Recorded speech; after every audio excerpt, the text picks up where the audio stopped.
अपने शहर की लेटेस्ट खबरों के लिए चैनल को सब्सक्राइब करें और बेल आइकन को दबाएं।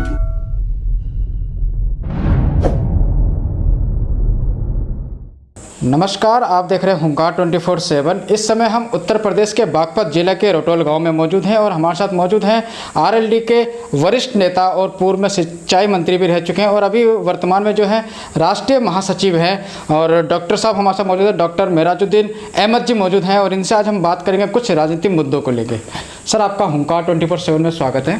थैंक यू सर, जैसे कि आपको मालूम है, संपूर्ण भारत में आज लॉकडाउन का 5वां चरण चल रहा है और इसी कड़ी में अगर हम उत्तर प्रदेश की बात करें तो एक तरफ तो केंद्र सरकार, प्रधानमंत्री नरेंद्र मोदी 2 गज की दूरी बहुत है ज़रूरी का नारा देते हैं और लोगों से अपील करते हैं। और वहीं देखा जाए तो जो छूट अभी 1 जून से दी गई है यूपी सरकार के द्वारा कि जितनी बसों में सीटें हैं उतने यात्री बैठेंगे, जितने ऑटो में सीट हैं उतने यात्री बैठेंगे, जितने कार में सीट है उतने यात्री बैठेंगे। कहीं ना कहीं नहीं लग रहा कि जो उत्तर प्रदेश सरकार है वो केंद्र के दिशा निर्देश से कुछ विपरीत चल रही है? नहीं, इसका हुआ यह है कि 2 महीने पहले जैसे ही लॉकडाउन हुआ था उस वक्त ये ऐलान होना चाहिए था, घोषणा होनी चाहिए थी गवर्नमेंट की तरफ से कि ये नॉर्म्स हैं। नंबर 1, नंबर 2, नंबर 3, आप इतना ना निकलें घर से, खाने पीने में ये एहतियात रखें। और ख़ास तौर से जो मज़दूर तबका था, जो सबसे ज़्यादा पिसा है, जो सबसे ज़्यादा मारा गया है, उसके बाद आता है किसान, क्योंकि किसानों को खेतिहर मज़दूर की ज़रूरत पड़ती है। खेतिहर मज़दूर भी गायब मिला। अब इन लोगों को जब देखा कि हमें खाने के लाले पड़ गए हैं, 10 दिन गुजरे, 20 दिन गुजरे, 30 दिन गुजरे और ये बात महीनों में जाने लगी, तो वो पलायन कर गए एकदम से। वो सड़कों पे निकल आए भूख के मारे और पैदल ही निकल लिए। ये दुनिया का पहला वाक़या है कि कोई भी आदमी 1200 किलोमीटर बच्चों को और सामान लेकर पैदल भागा हो घर की तरफ। ऐसा हो जैसे कि कहीं किसी गांव में शेर आ जाए और वहाँ से पब्लिक निकल के भागती है कि अब खा जाएगा। यही वहाँ हुआ और निकलते निकलते बेचारे घरों पे पहुँचे, रास्ते में मरे भी और उनके छाले भी अभी तो पके हुए ही होंगे। घर पहुँच गए, खैर बहुत दिन बाद पहुँचे, मगर अब घर पर भी सबसे बड़ी बात यह है कि कहाँ से खाएंगे। उनके पास कोई ज़मीनें तो हैं नहीं, उनके पास कोई रास्ता नहीं है। तो ये एक बहुत बड़ी चीज़ है। ये मैं कहता हूँ ये प्लानिंग की कमी है गवर्नमेंट की। तो कहीं ना कहीं आपको लगता है कि जो लॉकडाउन का फैसला 22 मार्च से जो जनता कर्फ्यू से लगाया गया था, प्रधानमंत्री का जल्दबाजी में लिया गया एक फैसला था, बहुत जल्दी था, जैसे नोटबंदी का था वही रिपीट हो गया।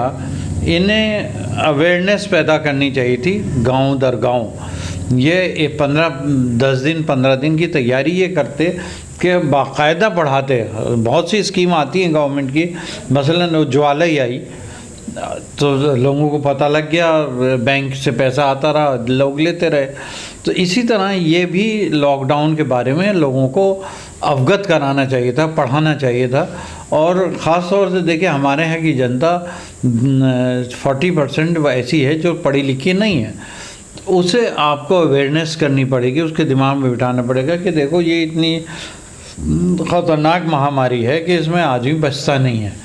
तो लिहाजा वो उसे प्लानिंग को लेके फिर डिक्लेयर करना चाहिए था। जैसे कि मैंने आपसे पहले पूछा था कि सामाजिक दूरी जो प्रधानमंत्री नरेंद्र मोदी कहते हैं, भारतीय जनता पार्टी कहती है, केंद्र सरकार कहती है सामाजिक दूरी बनाए रखने के लिए, वहीं योगी सरकार ने 1 जून से 30 जून तक जो ये 5वां लॉकडाउन का चरण है, इस दरमियान जो है बसों में जितने यात्री हैं, जितनी सीटें हैं उतनी यात्री भरने का प्रोग्राम उन्होंने बनाया है। तो नहीं लगता कहीं ना कहीं दोनों की जो विचारधारा है मिल नहीं रही है एक पार्टी होते हुए भी? चूक है। दरअसल प्रॉब्लम यह है कि आदमी कहाँ तक बर्दाश्त करे।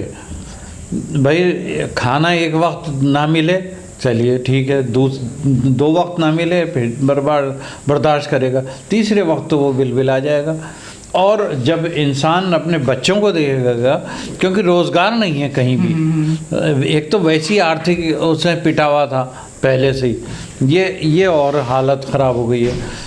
तो इन हालात में गवर्नमेंट को चाहिए था और उत्तर प्रदेश सरकार को भी ये चाहिए था कि कम से कम ये बताते, और डिस्टेंस रखना बहुत ज़रूरी है। अगर खुदा न खास्ता यूपी में फैल गया तो ये इसके रिज़ल्ट बहुत ख़राब होंगे। एक महामारी मृत्यु दंड में बैठ जाएगी। तो ये ख़तरनाक स्टेप लिया है यूपी गवर्नमेंट ने। मज़दूर जो आर्थिक तंगी से परेशान थे, क्योंकि लॉकडाउन पिछले 2-2.5 महीने से लगा हुआ है और लोगों के काम धंधे पूरी से ठप पड़े हुए थे, मजदूर लोग पलायन करने पे मजबूर हुए। तो इनकी जो आज दशा है, दुर्दशा है, इसका जिम्मेदार आप किसको मानते रहे, केंद्र को या राज्य सरकार को? दोनों हैं। ये केंद्र सरकार को इन राज्य सरकारों से कंसल्ट करना चाहिए था। एक प्लानिंग होती है, कोई भी प्रोग्राम बनता है उसकी प्लानिंग होती है। आप आंखें बंद करके कोई काम शुरू नहीं कर सकते। आपको ज़रूरी है कि आप राज्य सरकार को कॉन्फिडेंस में रहें, चाहे वो कांग्रेस की हो, चाहे वो किसी और दल की हो, चाहे बीजेपी की हो, इससे कोई मतलब नहीं होता। गवर्नमेंट चलाने का सिस्टम अलग होता है। तो इन्हें राय लेनी चाहिए थी, और राय लेके ये जो डिस्टेंस रखना चाहिए था यूपी में भी। अब इन्होंने बसें भी चला दी। अब बसें आ रही हैं, लोनी तक आ रही हैं, लोनी से आगे नहीं है क्योंकि वो बॉर्डर बंद है। तो जनता को जो परेशानी झेलनी पड़ रही है, पश्चिम यूपी का सारा सप्लाई जो है वो दिल्ली फीड करता है, और दिल्ली से पश्चिम यूपी फीड करता है। अब आपने बंद कर दिया बिल्कुल। सर, अब अगर बात करी जाए, जब आप सिंचाई मंत्री रहे हैं पूर्व में यहाँ से, तो पश्चिमी यूपी के अंदर आपकी क्या क्या काम आप लोगों के द्वारा किए हैं, विकास कार्य अगर किए जाए? हमारे सबसे बड़ा काम चौधरी अजीत सिंह जी के निर्देशन से हमने कावड़ मार्ग का किया, जो मुरादनगर से लेके हरिद्वार तक जा रहा है। कावड़ मार्ग आज, उस वक्त ऑब्जेक्शन हुआ कि बहुत पैसा लग गया और ये हो गया वो हो गया, मगर आज उसकी सबसे ज़्यादा यूटिलिटी है, और उसे गवर्नमेंट सोच रही है डबल करने के लिए, क्योंकि कावड़ जिस वक्त चलता है वो पूरा फुल चलता है। तो अब लोगों को एहसास हो रहा है कि ये चौधरी अजीत सिंह साहब ने ये बहुत बड़ा काम कराया था, और उस वक्त मैं मिनिस्टर था तो जब ये शुरुआत हुई थी, और ये इसमें पैसा बहुत लगा, 200-250 करोड़ रुपए लगा, मगर आज कावड़ मार्ग हर आदमी अप्रिशिएट करता है, हर आदमी कहता है कि भाई बहुत अच्छा काम किया। इसके अलावा सबसे बड़ा काम जो मेरे टेन्योर में हुआ वो ये हुआ कि पश्चिम यूपी में पैसा तो लगा ही लगा, जो पहले नहीं लगता था। टेल तक पानी गया। टेल मतलब है सिरे तक, नहर जहाँ ख़त्म हो रही वहाँ तक पानी गया। आज तक ऐसा कभी नहीं हुआ। उसमें सिल्ट की वजह से जो सफाई होती है वो नहीं हो। गोरखपुर में हमने बहुत काम किया। गोरखपुर में बाढ़ का पानी नेपाल से के पहाड़ों से आ जाता है, तो वहाँ हमने नोज़ बनवा के किसी सूरत में वहाँ की जनता को बचाया। तो ये काम तो हम लोगों ने बहुत किए हैं। सिंचाई विभाग से जितने काम हुए यहाँ आप देख रहे हैं, ट्यूबवेल्स हैं। रटौल एरिया तो खैर मेरा अपना घर था, इसीलिए मैंने किया, और क्षेत्र था, और चौधरी साहब की डायरेक्शन भी थी। दूसरा यहाँ किसान भवन बना, जो अब इन्होंने गौशाला बना दिया है। किसान भवन यहाँ के लिए बेहतरीन चीज़ है। मेरी तो अब भी ये मांग है कि नगर पालिका रटौल को बनाना चाहिए फ़ौरन। नगर पालिका हमने प्रस्ताव भी जा चुका है, भेज चुके, स्टेट गवर्नमेंट में पड़ा हुआ है, मगर अभी तक इन्होंने उसे फाइनलाइज नहीं किया। जैसे कि आप बता रहे हैं कि आपके कार्यकाल के समय में बहुत सारा काम हुआ है, बहुत पैसा भी लगाया गया है, तो 2019 लोकसभा चुनाव में पार्टी के मुखिया ही आखिर क्या कमी रही कि जनता ने उनको नकार दिया?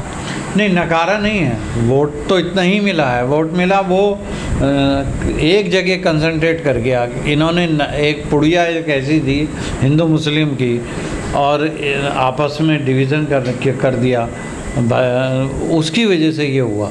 ऐसा कुछ नहीं है। आज भी जनता फिर भी पसंद कर रही है, और इन चीज़ों से कोई फ़र्क नहीं पड़ता। कभी हार और कभी जीत तो होती है, मगर आज भी जनता चौधरी साहब के साथ, लोकदल के साथ खड़ी है। क्योंकि किसानों की अगर कोई पार्टी है तो लोकदल ही है। आज भी अगर कोई उठा रहा है किसानों की आवाज़ तो लोकदल ही उठा रहा है। आज भी हम लोगों ने ये मांग की है कि गन्ना का क्यों पेमेंट नहीं हो रहा। करोड़ों रुपए बकाया हो गया हर जगह। तो सर अगर बात करी जाए 2022 चुनाव आ रहे हैं, तो 2022 में क्या प्लान लेके चल रहे हैं, क्या रणनीतियां लेके आप अब जाने वाले हो, खासकर किसानों के लिए?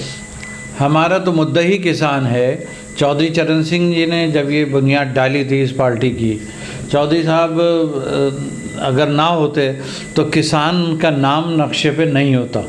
हिंदुस्तान ही नहीं, मैं तो चाइना भी देखा, चाइना गया तो वहाँ शोध हो रहा था, रिसर्च हो रही थी उनके नाम पर, और मुझसे वहाँ के रिसर्च स्कॉलर्स मिले कि आप क्या बागपत से आए? मैंने कहा जी। तो कहने लगा अरे चौधरी साहब वहीं के रहने वाले हैं? मैंने कहा जी। तो उन्होंने मुझसे पूछा कि चौधरी साहब ने ऐसा क्या किया, ये किताबें इतनी हैं। तो रिसर्च चाइना जैसी जगह में, जिनकी ज़बान अलग है, जिनका कल्चर अलग है, वहाँ तक रिसर्च हो रही है।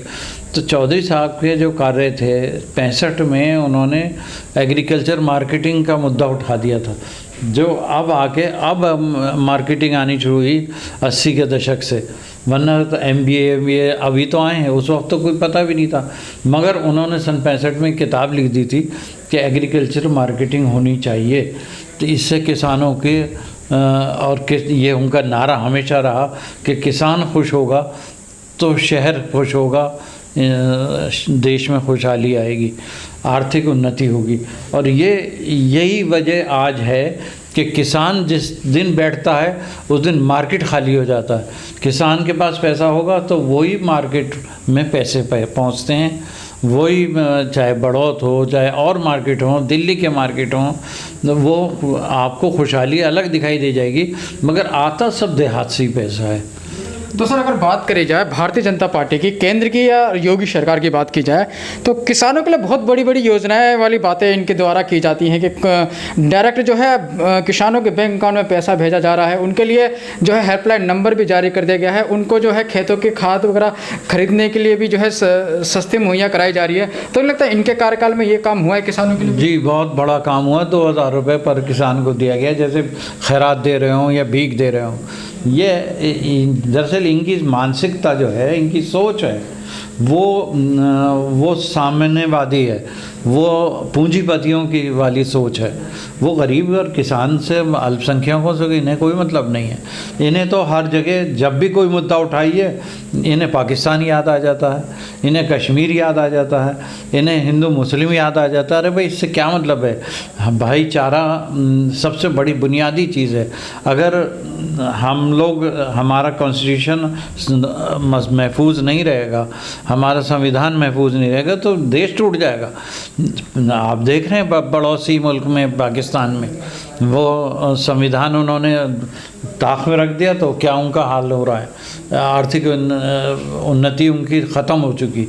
हमारे पास एक ही चीज़ है जो आज तक संविधान लागू है, और संविधान की वजह से हम यहाँ तक लाए हैं। और इतना बड़ा कोरोना से लड़ाई हम पूरा देश लड़ रहा है, जिसमें कोई दो राय नहीं। हर आदमी, हिंदू, मुसलमान, सिख, ईसाई, इन्होंने तो कोशिश की कि कोरोना को भी हिंदू मुसलमान में कर दें, जबकि नहीं हो पाया और फिर दिखाई दिया। और तबलीगी जमात का मुद्दा, अरे भाई, तबलीगी जमात का कितना छोटा सा मुद्दा, कोई मायने नहीं रखता था। और जब तबलीग वालों ने ब्लड दिया, अपना प्लाज्मा दिया, तो आंखें खुल गई इनकी। तो ये कहने लगी ये क्या चीज़ है। तो मसला ये है कि आप किसी को सिर्फ इसलिए क्रिटिसाइज़ करें, इसलिए बुरा भला कहें कि उसकी कास्ट ये है, उसका धर्म ये है। ये एंटी दलित भी हैं, ये पिछड़े वर्गों के ख़िलाफ़ भी हैं, ये अल्पसंख्यकों के है। मगर सिर्फ पैसा जो है चंद पूंजीपतियों ने के हाथ में चला गया, तो वो लेके भाग गए। नीरव मोदी को क्यों नहीं ला पा रहे हैं? क्यों नहीं ला पा रहे? नहीं ला पा रहे। जितने बड़े बड़े मालिया को आप देख लीजिए क्या असर है, अरबों रुपया लेके चले गए, हज़ारों गांव फूल फल जाते उससे। सर ज़्यादा ज़्यादा कोई संदेश आप देना चाहते हैं देशवासियों को, क्षेत्रवासियों को? अगर देश को मजबूत बनाना है तो सेकुलरिज्म को मजबूत बनाना पड़ेगा। हमें अब ये आपसी भाईचारा कायम करना पड़ेगा। जो लोग गुमराह कर रहे हैं कि ये फ़िरका परस्ती के लिए, सांप्रदायिकता पैदा करने के लिए, वो अपने भी दुश्मन हैं, देश के भी दुश्मन हैं। ये थे हमारे साथ डॉक्टर साहब मेराजुद्दीन अहमद जी, और इनके हमने विचार आप तक पहुंचाने का प्रयास करा। इन्होंने अपने जो विकास कार्य, इनके सिंचाई मंत्री जब ये पूर्व में थे, तो जो विकास कार्य हुए वो भी इन्होंने हमारे माध्यम से आप तक पहुंचाने का काम किया। अब लॉकडाउन का 5वां चरण शुरू हो चुका है, जो कि 1 जून से 30 जून तक चलेगा। अब देखने वाली बात यह है, बहुत सारी छूटें यूपी सरकार दे चुकी है। अब यूपी सरकार की दी हुई छूटों से क्या कोरोना के मामले जो है उत्तर प्रदेश में बढ़ेंगे, या फिर उत्तर प्रदेश सरकार उसमें लगाम लगा पाएगी, वो तो आने वाले समय में पता चलेगा। तब तक आप देखते रहिए और बने रहिए होमगार्ड 24/7 के साथ। नमस्कार। अपने शहर की लेटेस्ट खबरों के लिए चैनल को सब्सक्राइब करें और बेल आइकन को दबाएं।